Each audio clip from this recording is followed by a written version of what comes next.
Hello, my dear students.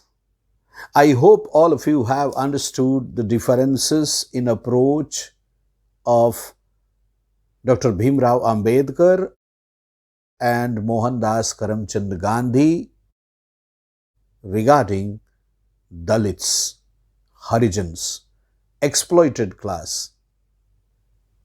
समझ गए हैं आप लोग? अगर आप लोग इस बात को समझ गए हैं तो पूना पैक्ट को समझना बिल्कुल आसान हो गया है आप लोगों के लिए।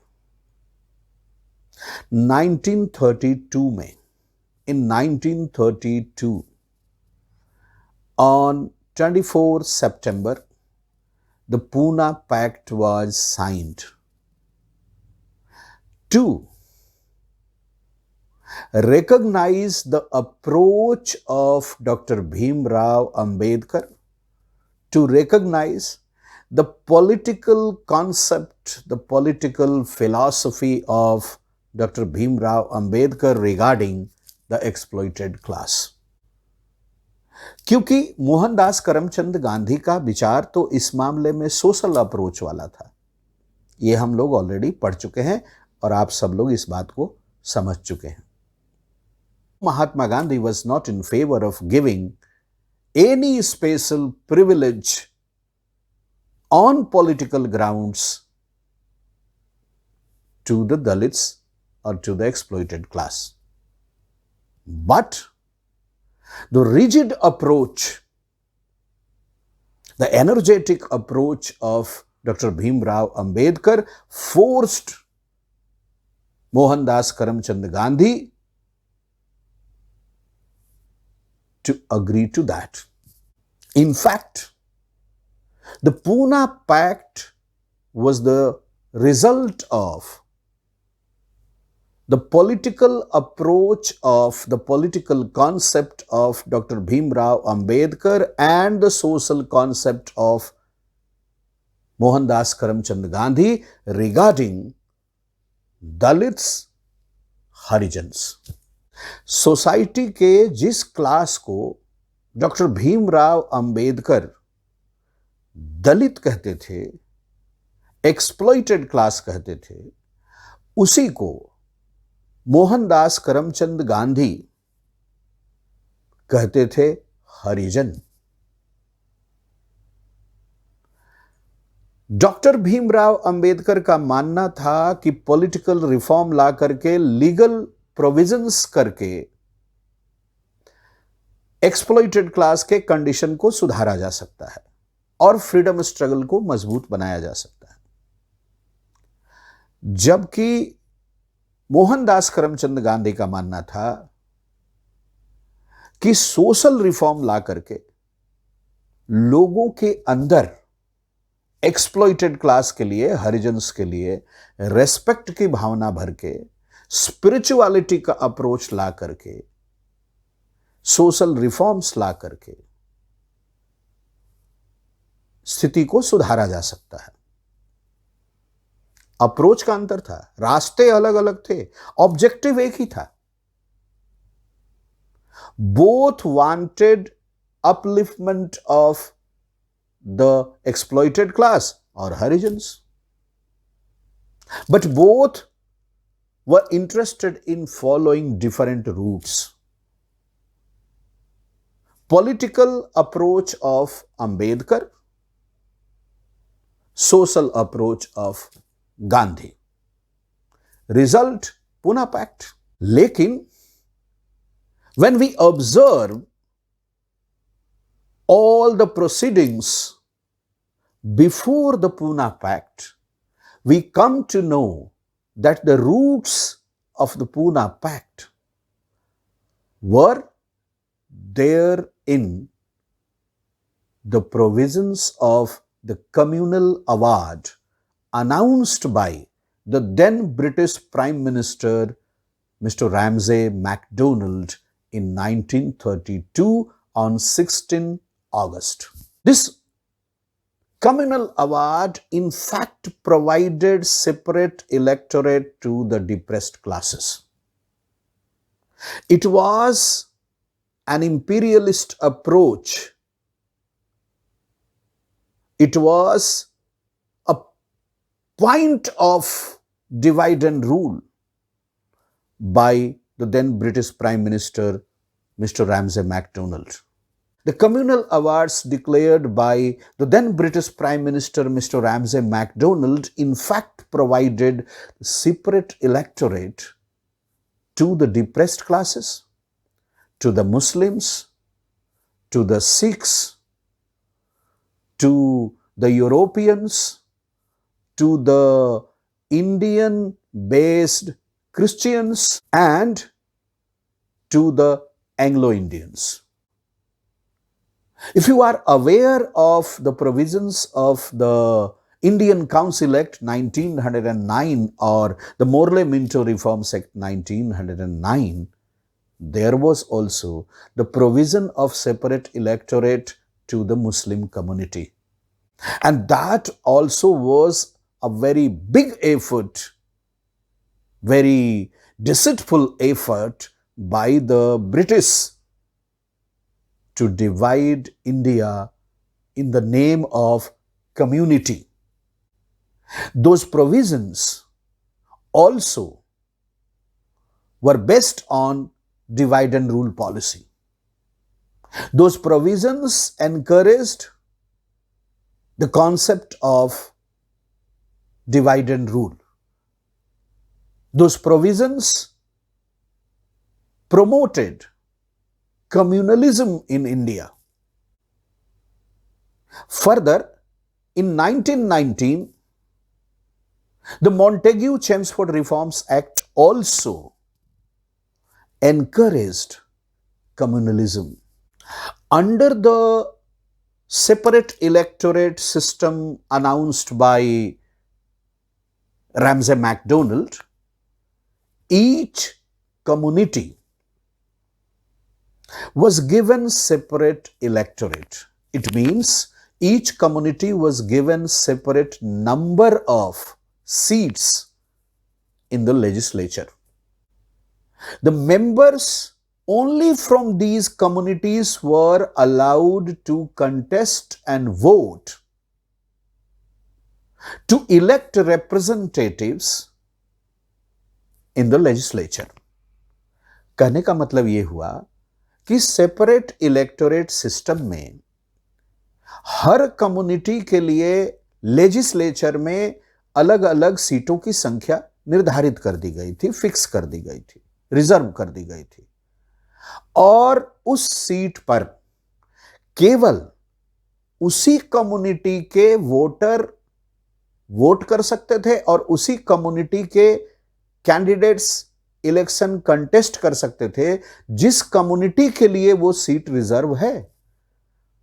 उसी कॉन्स्टिट्यूएंसी में रहने वाले बाकी किसी भी कम्युनिटी के वोटर को वोट देने का राइट नहीं था, या किसी और कम्युनिटी के किसी इंडिविजुअल को इलेक्शन कंटेस्ट करने का राइट भी नहीं था। यह हुआ सेपरेट इलेक्टोरेट। एक एग्जाम्पल बता रहा हूं। मान लिया कोई कॉन्स्टिट्यूएंसी है ए और वो मुस्लिम्स के लिए रिजर्व है, सेपरेट इलेक्टोरेट का प्रोविजन वहां है, तो उस सीट पर केवल और केवल उस कॉन्स्टिट्यूएंसी के मुस्लिम कैंडिडेट्स ही इलेक्शन लड़ पाएंगे और मुस्लिम वोटर्स ही वोट दे पाएंगे। बाकी कम्युनिटी के लोग उस कॉन्स्टिट्यूएंसी में रहते तो हैं, लेकिन उनको इलेक्शन कंटेस्ट करने का या वोट देने का राइट नहीं होगा। यह हुआ separate electorate. Now Mohandas Karamchand Gandhi believed that this communal award and this provision of separate electorate was in fact a divisive approach, a divide and rule approach, a communal approach, an imperialist approach by the British to check, to control the momentum of the freedom struggle of India. Bharat के स्वतंत्रता संग्राम की गति को अवरोध में लाने के लिए, रोकने के लिए, तोड़ने के लिए, कमजोर करने के लिए अंग्रेजों के द्वारा साम्राज्यवादी दृष्टिकोण से लाया गया यह एक घोषणा थी और कुछ भी नहीं। It was an approach to divide the society of India into different parts on the grounds of religion, and its only objective was to check the momentum of the freedom struggle of our country. Initially शुरू में doctor Bhimrao Ambedkar separate electorate के favour में थे, communal award के favour में थे, लेकिन उनको भी धीरे धीरे यह बात समझ में आ गई किसी तरह से कि ये देश के लिए ठीक नहीं है।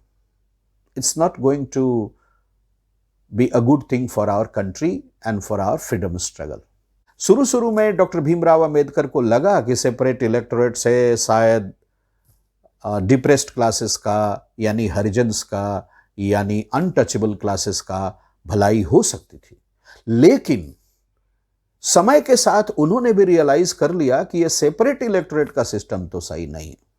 Therefore, after so many talks, after so many negotiations,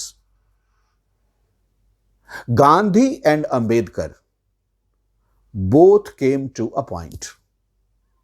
काफी विचार विमर्श के बाद, काफी डिबेट्स और डिस्कशंस के बाद डॉक्टर भीमराव अंबेडकर और मोहनदास करमचंद गांधी एक विचार पर आए, एक बिंदु पर आए, एक तथ्य पर आए, एक कंक्लूजन पर आए।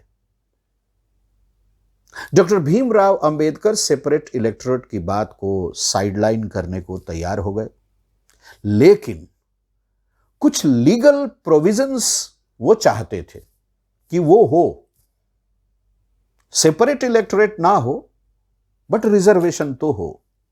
तो ये जो दोनों के बीच में समझौता हुआ, सहमति हुई, उस पे सिग्नेचर हुआ 24 सितंबर 1932 को। इसी को बोला गया पूना पैक्ट, क्योंकि ये पूना में हुआ। डॉक्टर भीमराव अंबेडकर ने सेपरेट इलेक्टोरेट का जो डिमांड था उसको विड्रॉ कर लिया और रिजर्वेशन पर सहमत हो गए। मोहनदास करमचंद गांधी ना चाहते हुए भी डॉक्टर भीमराव अंबेडकर की बात पर सहमत हो गए और बात आ गई सेपरेट इलेक्टोरेट की जगह पर ज्वाइंट इलेक्टोरेट के लिए, यानी रिजर्व सीट पे जो कैंडिडेट्स कंटेस्ट करेंगे वो तो डिप्रेस्ड क्लासेस के होंगे, लेकिन वोटर सभी क्लासेस के होंगे। यह हुआ ज्वाइंट इलेक्टोरेट।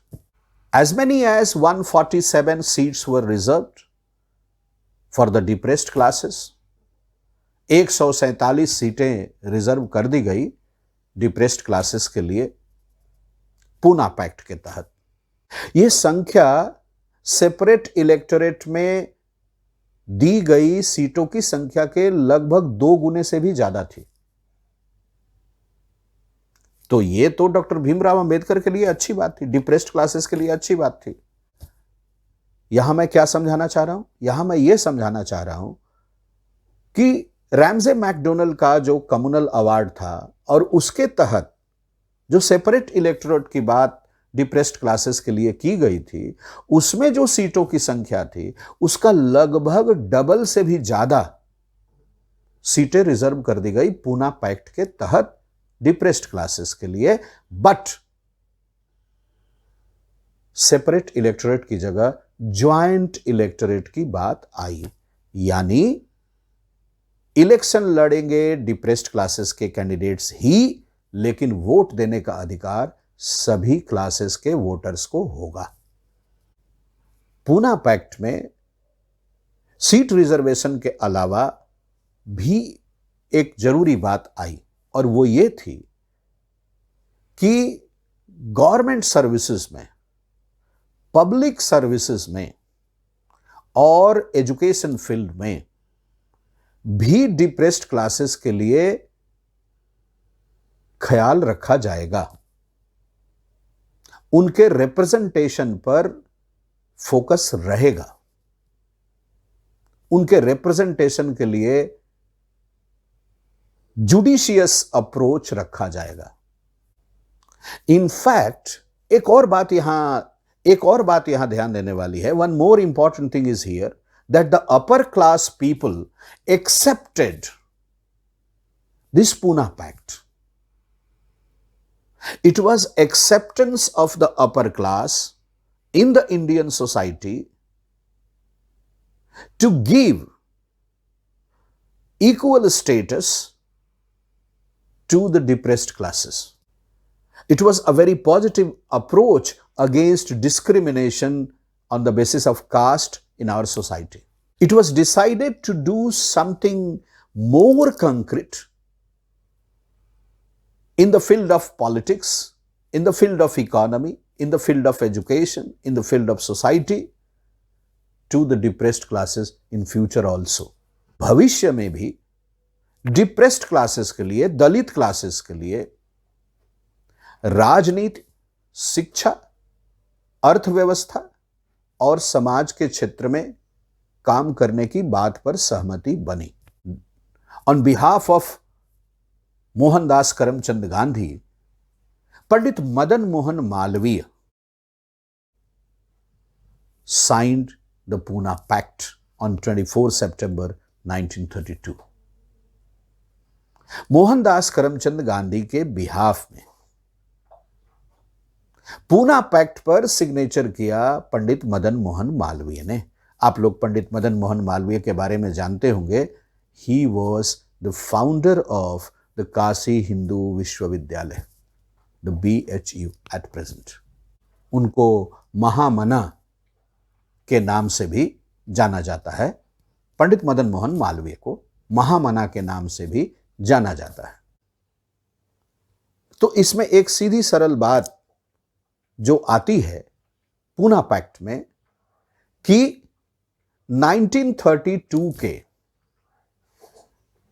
कम्युनल अवार्ड के तहत केवल 80, only 80 seats were given to the exploited classes, to the Dalit classes as separate electorate.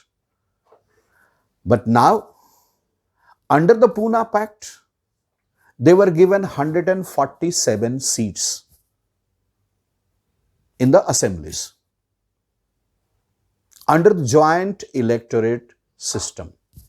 The basic thing is that under the communal awards announced by the then British Prime Minister Ramsay MacDonald in the month of August 1932, 80 seats were reserved under separate electorate system for the depressed classes, whereas under the Puna Pact, 147 seats were reserved under the joint electorate system for the depressed classes.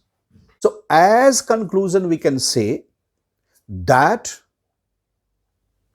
under the communal awards announced by the then British Prime Minister Ramsay MacDonald on 16 August 1932, only 80 seats were reserved for the depressed classes under the separate electorate system, whereas 147 seats were reserved for the exploited classes or the Dalit classes under the joint electorate system by the Puna Pact that was signed on 24 September 1932 by Bhimrao Ambedkar and Pandit Madan Mohan Malviya.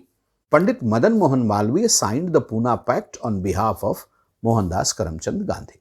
I hope the Puna Pact is clear to all of you now. Thank you very much. God bless you all. Please do take care of your health and studies.